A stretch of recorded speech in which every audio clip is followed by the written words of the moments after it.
மாற்றி இழுக்கடிக்கிறாங்க தவிர இன்னும் இந்த வரவே இல்லை, இன்னும் இந்த சிஸ்டம் வரவே இல்லைன்னு திருப்பி எங்களை அனுப்பிச்சி விட்டுருக்காங்க சார். நான் வந்து இன்னும் 1 டைம் கூட எழுதி கொடுக்கவே இல்லை சார். இன்னும் வர்றப்பெல்லாம் ஆமாம், நான் வர்றப்பெல்லாம் இல்லைன்னு சொல்லி அனுப்பிச்சிடுறாங்க. அங்கே போங்க, இந்த ஆஃபீஸ்க்கு போங்க, இந்த ஆஃபீஸ் மாற்றி சொல்கிறதால என்ன எழுதி கொடுக்கணும் இல்லை சார்.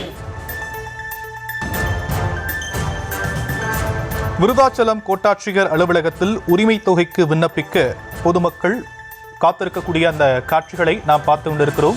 உரிமை தொகை பெறுவதற்காக பெண்கள் அலைக்கழிக்கப்படுவதாக புகாரானது தெரிவிக்கப்பட்டிருக்கிறது. அது குறித்தான அண்மை தகவல் வெளியாகியிருக்கிறது. விருதாச்சலம் கோட்டாட்சியர் அலுவலகத்தில் மகளிர் உரிமை தொகைக்கு விண்ணப்பிக்க காத்திருக்கும் அவலம் ஏற்பட்டிருக்கக்கூடிய நிலையில் அரசு அதிகாரிகள் அலைக்கழிப்பதாக பொதுமக்கள் குற்றச்சாட்டை முன்வைத்திருக்கிறார்கள். அது குறித்தான அண்மை தகவல் வெளியாகியிருக்கிறது. விருதாச்சலம் கோட்டாட்சியர் அலுவலகத்தில் உரிமை தொகைக்கு விண்ணப்பிக்க பெண்கள் காத்திருக்கும் அவல நிலை ஏற்பட்டிருக்கிறது. அதிகாரிகள் அலைக்கழிப்பதாக அவர்கள் குற்றச்சாட்டை முன்வைக்கின்றனர். அது குறித்தான அண்மை செய்தி விவரங்களை செய்தியாளர் பிரகாஷ் வழங்க நாம் கேட்கலாம்.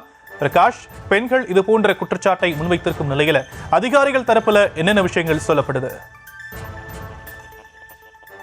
கடலூர் மாவட்டம் விருதாச்சலம் தாலுகாவிற்கு உட்பட்ட பல்வேறு கிராமங்களில் இருந்தும் மகளிர் உரிமை தொகையை விண்ணப்பிப்பதற்காக தாலுகா அலுவலகம், கோட்டாட்சியர் அலுவலகம் என அரசு அலுவலகத்திற்கு சென்றால் அதிகாரிகள் அலைய விடுவதாகவும், கோட்டாட்சியர் அலுவலகம் சென்றால் முறையான பதில் கூறாமல் அலையழிப்பதாகவும் கோட்டாட்சியர் அலுவலகத்தில் காத்திருந்த பொதுமக்கள் வேதனையுடன் தெரிவித்தனர்.